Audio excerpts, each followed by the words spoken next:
Hi guys, welcome back to my YouTube channel. If you are new here, you're absolutely welcome, and if you're returning Sabi, hi Morishi, thank you so much for coming back. So on today's video, I'm going to share with you guys how I ended up in the United States of America and how you can also get there and what the experience was all about. I don't want to make this video very long because I can't summarize 10 months in one video, but I'm gonna give you an overview, and then you guys in the comment section below, you can tell me which parts you are interested in knowing more about.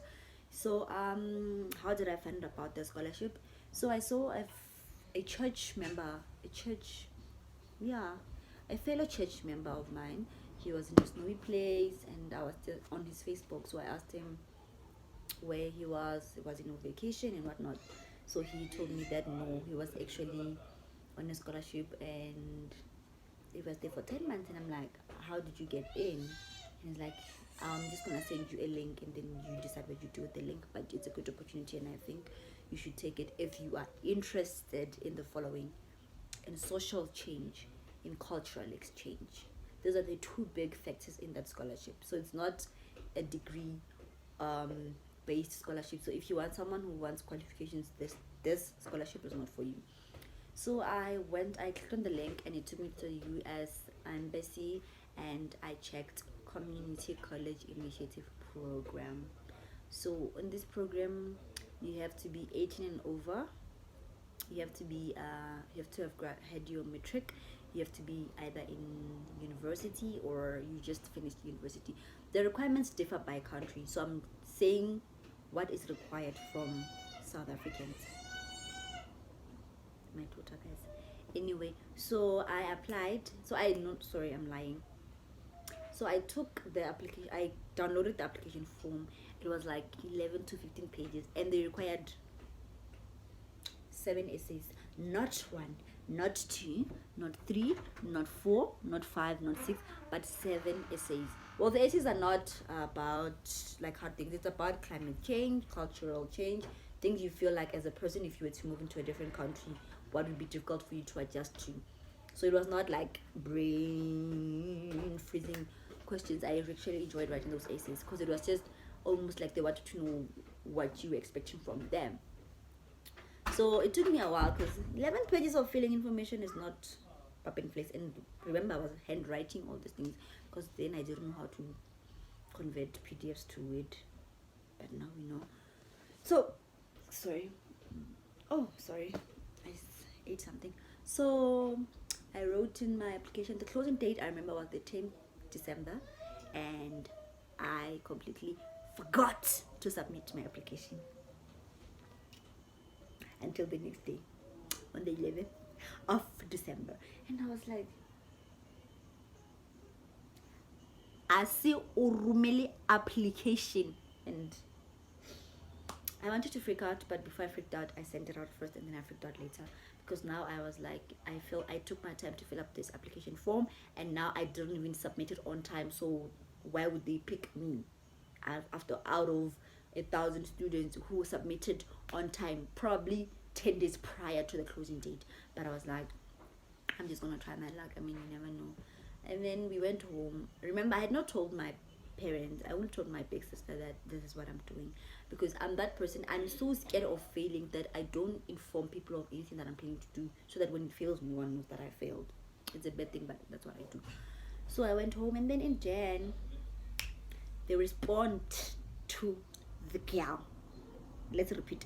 They respond to the girl. So they respond to me and say, you have an interview. I think the second week of January. So now I had to come up with the lie of why I'm going back to Bidori so early, because the Kolo Dibula month end. So my sister and I came up with some smaller speak and Spanish story. My parents bought it, so I left. I came to Pretoria. I went for the interview at the US Embassy. My first time ever stepping into an embassy, guys. They search you. Okay, they don't touch you. The machines search you. They search your bag. They'll confiscate your phone. You can't have your phone or your camera in there. You just like, you can take pictures to show you were in the embassy. Nobody could know. So I got in there. It was a panel of white people. Look, I was 18, 19, and English is not my favorite language, and I'm not bad at my English is very good. It's just that I just said very good, but it's just that I don't like English. Grata lilimelare speed because I can express myself about. And like in English, there are certain things that you want to explain, but I have to be going through your dictionary in your head trying to find the right word. Make me absent. But anyway, so I sat down. There's a panel of like 4 people, so there's 3 white people and 1 black person, and I told myself I'm gonna look at the black person the entire interview. No problem. The interview went well. They asked me like nice simple questions, almost a replica of the initial application form. And the interview went well, and then they told me that I would hear from them in a couple of weeks. No problem, I would hear from them in a couple of weeks. I went back home, moved on with my life. At this time I was in my 2nd year of varsity, so I was busy with my 2nd year. I was also an academic mentor, so if you guys need a mentor for advertising and marketing, I'm good at that. I snap on academics. I snap. So if you need a tutor, or someone who needs a tutor or a mentor, Albert, Jim Lloyd. So anyway, I continued with my school. I was getting my grades, fetching my degree, my diploma. My diploma. I was fetching my diploma. So I think, I don't remember if it was in February or in March where they called us to come. No, before that visa thing, guys. I was doing an in-service training at this NGO. I won't call it by name. So they were treating us very bad. It was African, so you can imagine it was very, very bad treatment, And so one day I opened my mail in the morning. I'm that person. When I get to my desk, I open my personal mail and my work mails after. Understand? I open my personal mail first and my work mail after. So I open up my personal mail. I see a mail from the US Embassy. I open it, and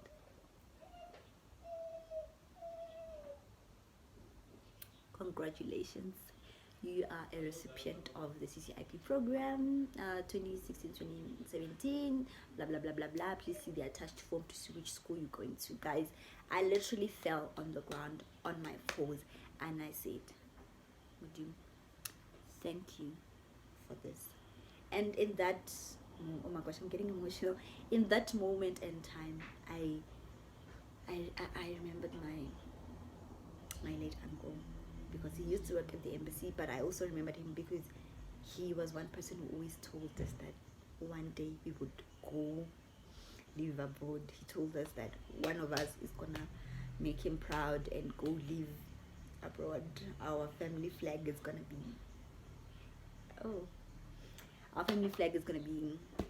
up there. So yeah, so at that moment I remembered him, and he had just passed almost not even a year ago. So I just said, thank you so much for this, and I'm gonna make sure that I make you super proud.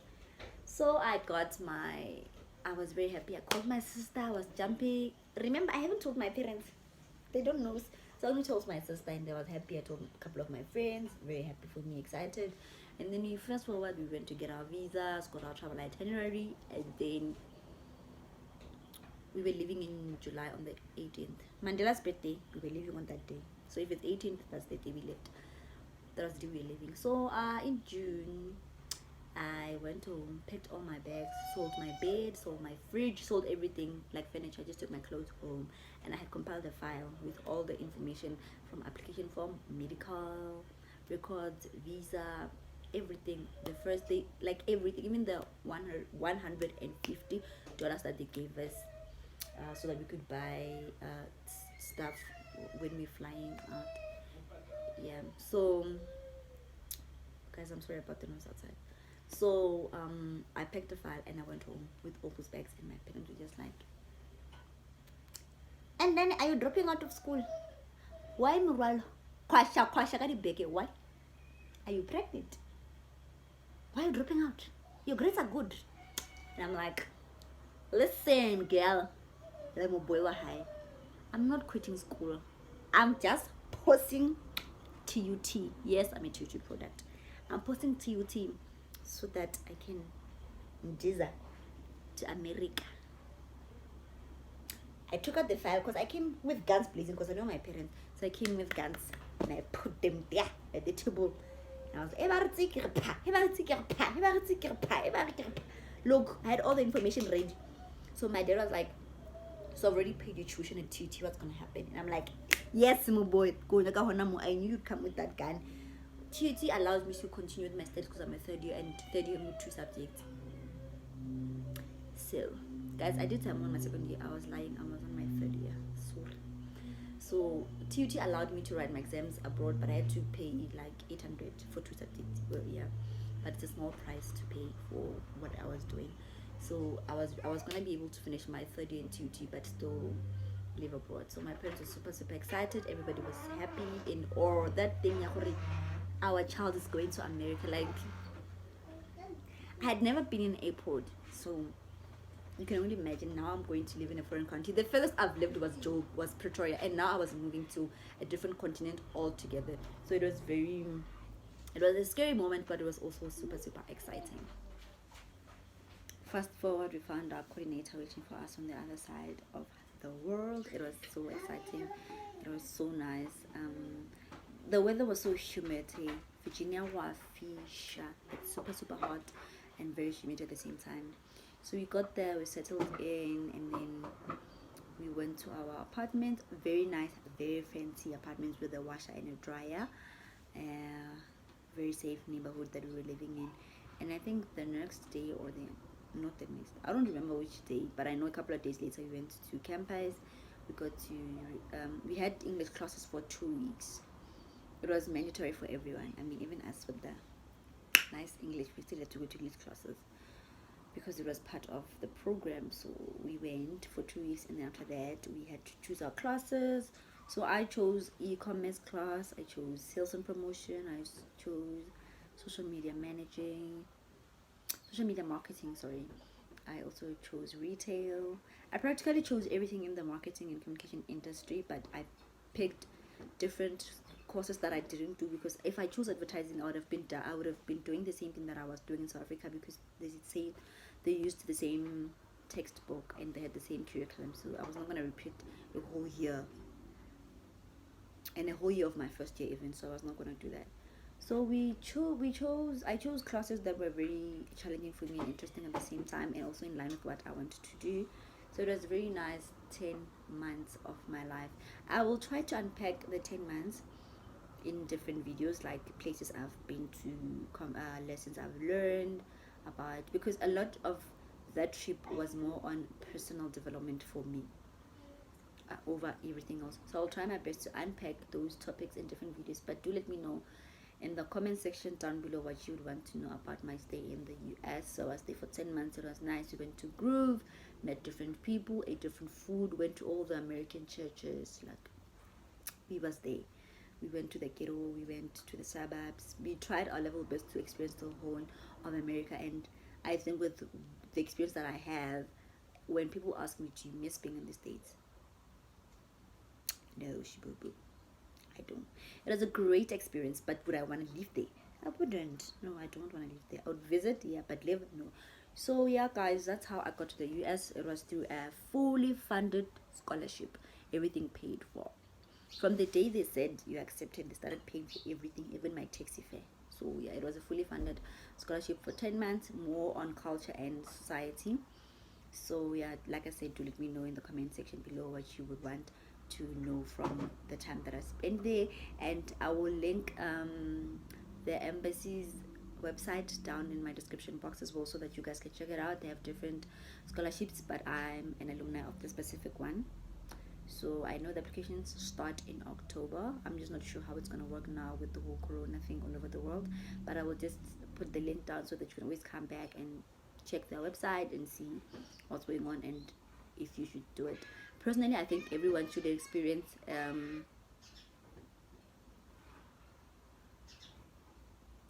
personally, I feel like everyone should have an out-of-country experience. It changes the person that you are, it changes your life the whole time. So yeah, guys, thank you so much for tuning in, and I hope you really enjoyed this video and that it was insightful and helpful and answered some questions you might have had. see you in my next upload. Stay safe, stay home, and please hit the like button, give it a massive, and leave a comment, even if it's an emoji, a yellow love emoji and a sunflower, just to show you're part of the fam and you're happy to be here. I'm also happy that you guys are supportive, and oh my gosh, you guys blew up on my first video. Thank you so much guys for those views.